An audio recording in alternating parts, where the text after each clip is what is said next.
Hi, my name is Shari Doherty, and I'm a 54-year-old lady in red, in Act 2 of my career and living my best life. My perspective on life and behaviors have been governed by who I was as a child, who I became, and who I am still striving to be.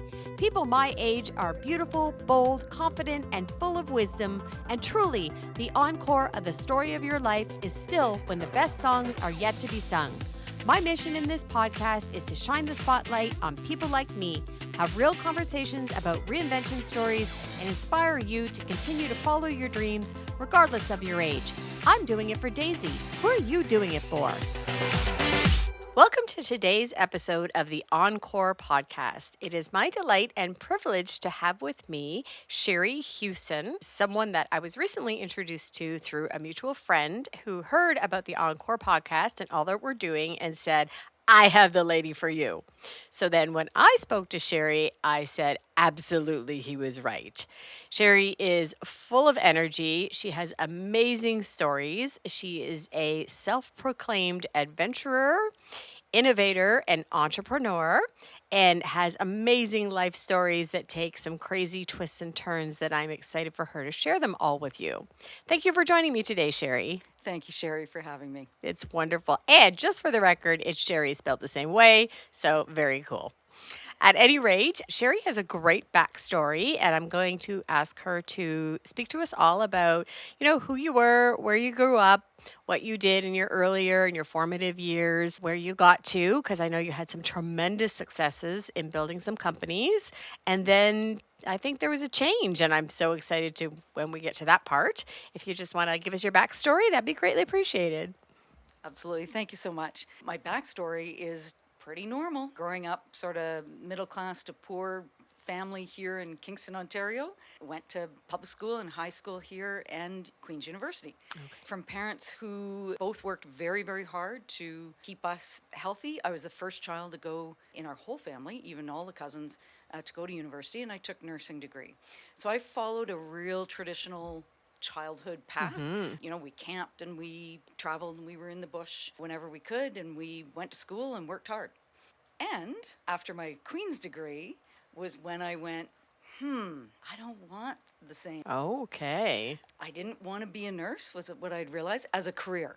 Okay. I love the personality of the nurse. I love what a nurse can do. I am still a registered nurse, but I realized very early on in that degree that that was not for me. So at the age of 25, I started my first company. Oh, wow. Okay. I moved away from Kingston right after university. I went out west to Calgary.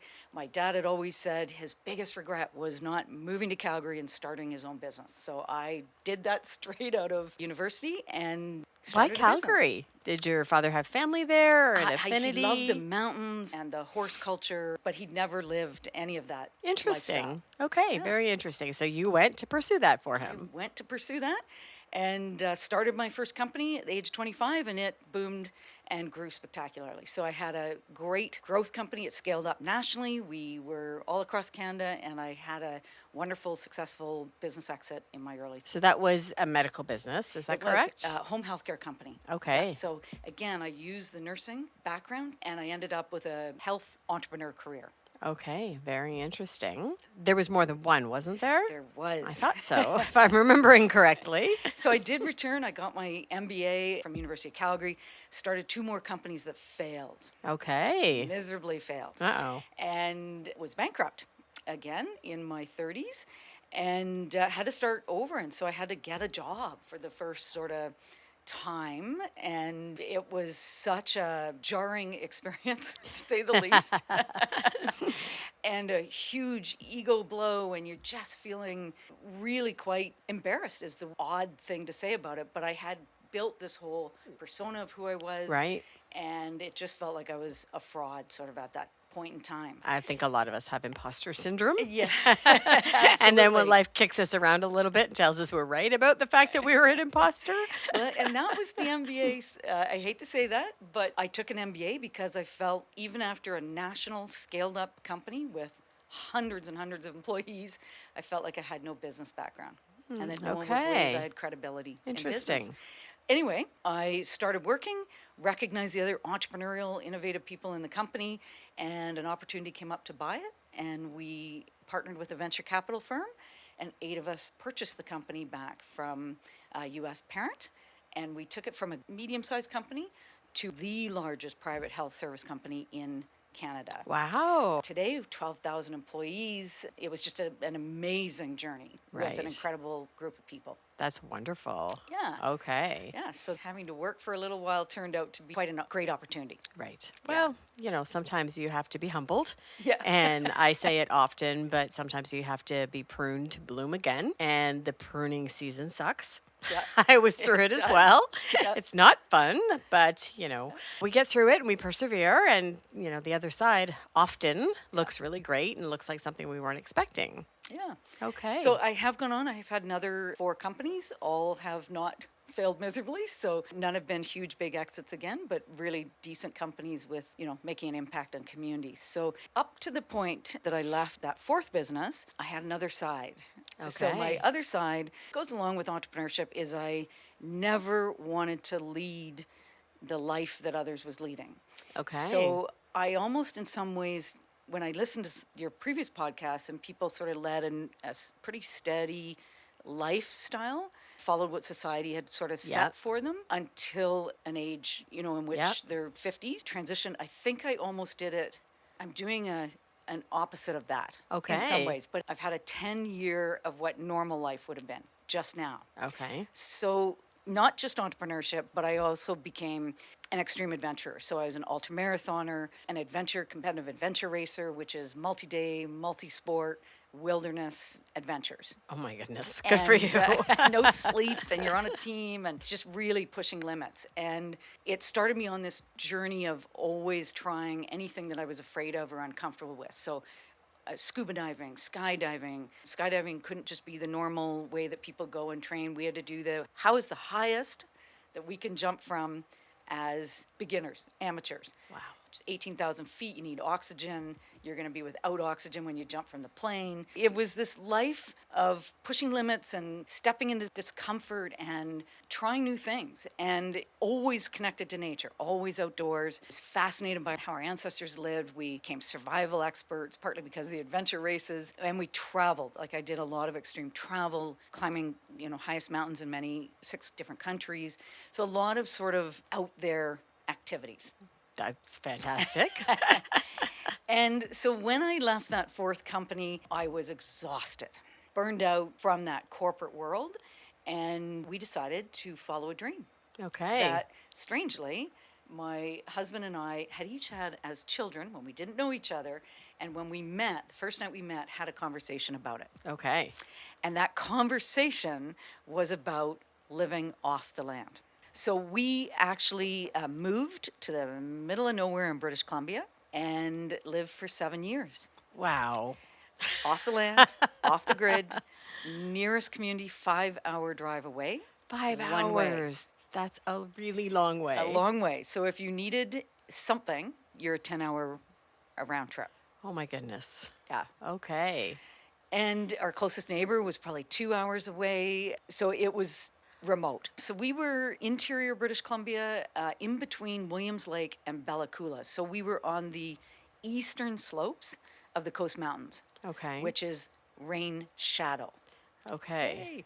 So not a lot of snow, not a lot of rain, desert-like. So summer's really cold at night, but nice and hot during the day. A lot of sand, glacier till land, a lot of pine forest and mountains. So we were on the edge of the mountains. We lived at 4,500 feet above sea level. So just that height as well is colder than you would be, Right. At sea level anywhere. Right. So we wanted to live as our ancestors had. So we actually did 2 years as hunter-gatherers. Oh my goodness. I have so much respect for you. We didn't buy anything. So this is another one of those, let's push our limits. We didn't buy anything. So Survivor TV show is a bit of a, well, we did it for 2 years. Wow. And we didn't hunt with modern tools. We actually made fire by rubbing sticks together. We had a knife. That was our major innovation that we took to the wilderness. And we had, of course, hypothermia is what usually kills people in Canada. So we did build the shell of an earth ship home, which is one of the most environmentally friendly homes, only we just built the shell. So we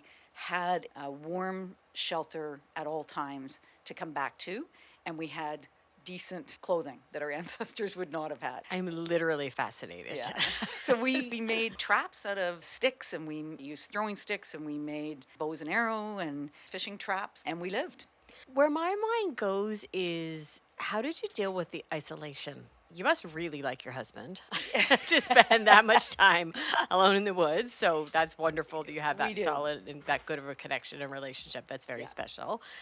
And then not talking to the rest of the world or not communicating to the rest of the world. There's just so much silence. There is a huge amount of silence. Right. Huge amount of silence.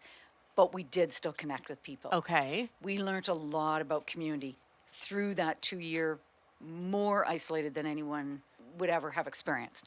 But we did connect with neighbors. Okay. And we did connect with a remote Indigenous community that was about a 3-hour hike from us, about a 6-hour drive if you took the real roads Right. to get there, and with these remote neighbors. And we had this strange community, and that's what actually led us to accidentally living the evolution of civilization in that 7 years. Right. So we Okay. were Talk to us about that. 2 years as hunter-gatherers, met neighbors, and eventually started to just crave community, connection to others, and we started to trade and became farmers. So we Okay. traded for seed and for meat, and we started farming. And that lasted 1 year, and we realized, oh my goodness, farming is very, very hard, especially when you're packing water. There's not fertile soil, so we had to make soil from swamp mud and moose poop and try to fertilize with our own waste. Oh, interesting. And that works great, but you waited on one crop.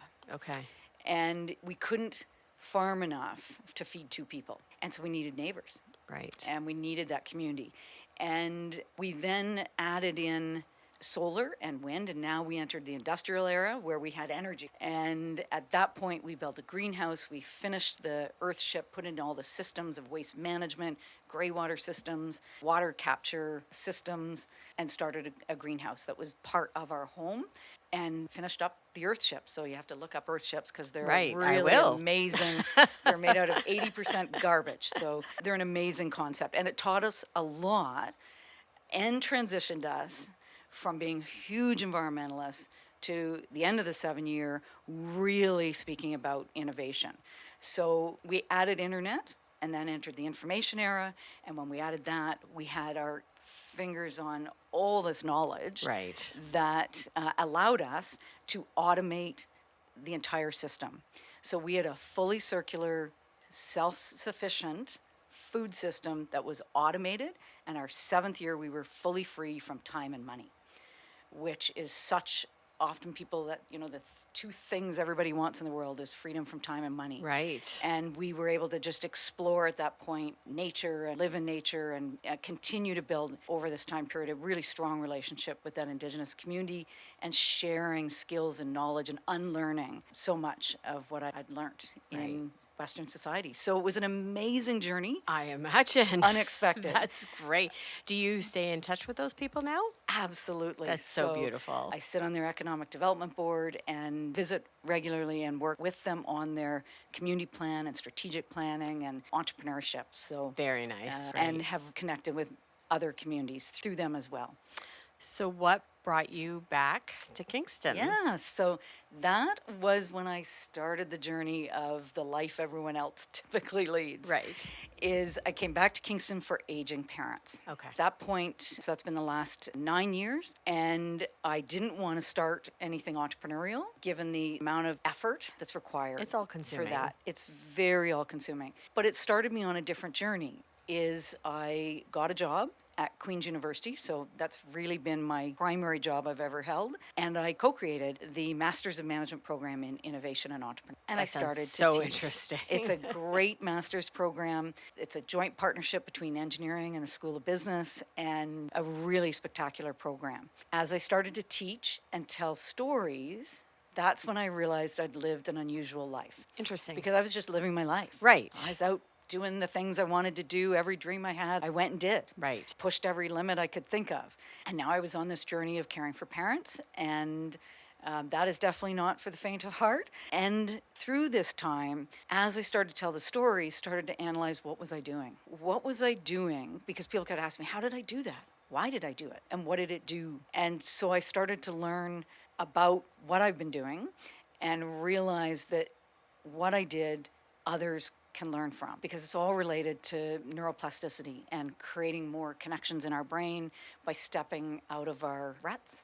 Right. Stepping out of our life that we felt we should have lived. And so teaching now in innovation and problem solving and resiliency and anti-fragility, and how do you create for yourself confidence and the ability to go live what you want to live. And so that has ended up helping. I'm mentoring and advising all generations on doing that. When we spoke on the phone, we were talking a lot about doing the unexpected. Yeah. And even little things that we can try in the day. Can you share the example you shared with me about just retraining your brain? Yeah, so I don't know how I was naturally doing these things, but whenever I felt really stressed, like I was stuck, I would figure out something to go and just push me into a healthy but stressful discomfort place. Okay. So one of the tricks that I did, and people have to work their way up, right? So I had a life of slowly working my way up to the extreme going to the bush, right? So all of my different activities was leading towards something big. Right. I didn't just jump to the scariest thing. But one of the things that I do is find an elevator, step on that elevator, and stay facing everyone. Right. Don't turn around and face the door like everyone else. And as you step in, your fear goes up and you're like, and then you have this pause moment. Once you've taken the step and firmly set yourself facing everyone, your fear then starts to subside and you gain this confidence and you start to smile. Right. And others will smile back. Some will start to laugh. And then there's a conversation that erupts. And by the time everyone gets off that elevator, it's like you've had a bonding moment with strangers. Right. So that one's quite an easy one to do, but scary. I'm going to try it next week. I'm Excellent. going to Toronto, and I'm going to be in a facility that has an elevator, because I don't on a day-to-day basis now, but I'm going to dare myself to do it next week, so I'll let you know what happens. Excellent. Excellent. And I just tell people, start small. Right. If you always read fiction, go read nonfiction. If you always drive the same way to work, drive a different way to work. And it's actually creating neuroplasticity of your brain. Yeah, I follow a lot of coaches and gurus in my industry, and one of the things they talk about is very similar, and it's really do something that scares you every day or that's different. And so for me, it's silly, but I might go to one Shoppers Drug Mart on a regular basis, and I feel like it's a crazy day when I choose to go to the other one. Yep. But it's so true, It because is so true. you're potentially going to speak to a different cashier. You're going to run into somebody you wouldn't necessarily have ran into. And even just the rhythm of driving, you have to think a little bit differently, because the rest of the time you're kind of going through life in autopilot. Yeah. So I love that. And I agree 100% that it's important to continue to challenge ourselves in that way. Yeah. And helping people do that and helping people become entrepreneurs and innovators has really become what my next chapter will be. Okay. So I asked permission already to share. So you are 59. I am. And you are glowing, and you certainly don't look 59 or what we remember our moms at 59 to look like. I hear no signs of slowing down in your plans, and I suspect there's probably 3 or 4 more adventure-filled chapters for you coming in the future. What do your plans look like for the next couple of years or the next couple of chapters, I guess? Yeah. And I think we're looking again at aging a little different than the rest of the world. Right. So part of this journey with my parents has been this recognition that time is short. Yeah. And so we're sort of counting backwards and going, all right, in the next 10 years, this is what we're going to be doing. And then in the following 10 years, as long as health is still with us, we're going to do X. But for the next 10 years, we don't have X figured out yet. But we know in the next 10 years, there's several things that we really want to pursue. And they really are related to anti-fragility. Okay. Which is more than resilience. It's going through or disruption or having chaos or difficult times, but coming out healthier, stronger, better than you were before. I want that. Yes, yeah. And one, I want to continue to mentor, and I have global mentorship of helping people find their path and their new goals. But what I really want to do is explore people who have done similar things and survived difficult experiences and come out the other side healthier and learning from them. And I want to add sort of to that body of knowledge of how do we help people become healthier, mentally, emotionally, and stronger. And so my husband and I are going to combine that with getting ourselves back out in the wilderness. We can't adventure race anymore. So what we've come up with is we are searching for lost and missing people, cold cases. Oh my goodness. And we've done 3 this year. My husband's private investigator, search and rescue, major survival expert and outdoorsman. So we've started looking for cold cases in Canada, and we're going to do that around the world and tell the stories of people that have gone missing, tell the stories of those who have survived difficult adventures, to learn from their stories of how do we help people be stronger and healthier. So interesting. It's all about mindset. And so inspiring. Yeah. We're definitely going to have to reconnect after this. I have so many thoughts about that, but what an inspiration. Yeah. You really are a gift, and I'm so glad that you're part of our community. Thank you. And just making a difference to, I'm sure, everyone that you come in touch with. That's beautiful. And entrepreneurship. I Right. can add one more thing in. My entrepreneur journey, I've learned a lot about mental health. Okay. Working with students, with my parents in their aging process. And I've had, in my younger years, in my 20s, my spouse at the time did commit suicide. So I've circled back again to that mission or passion. Okay. And am exploring that next entrepreneurial journey. And we founded a company called Numa. And I'm working with a company called Redbird Circle, which is an Indigenous company that does wellness and education. And we are exploring the new and burgeoning field of psychedelics. Okay. Well, one of my questions was actually going to be a little bit selfish. However, where do you get the energy? Because you have, it sounds like, unlimited ideas, and I have limited energy.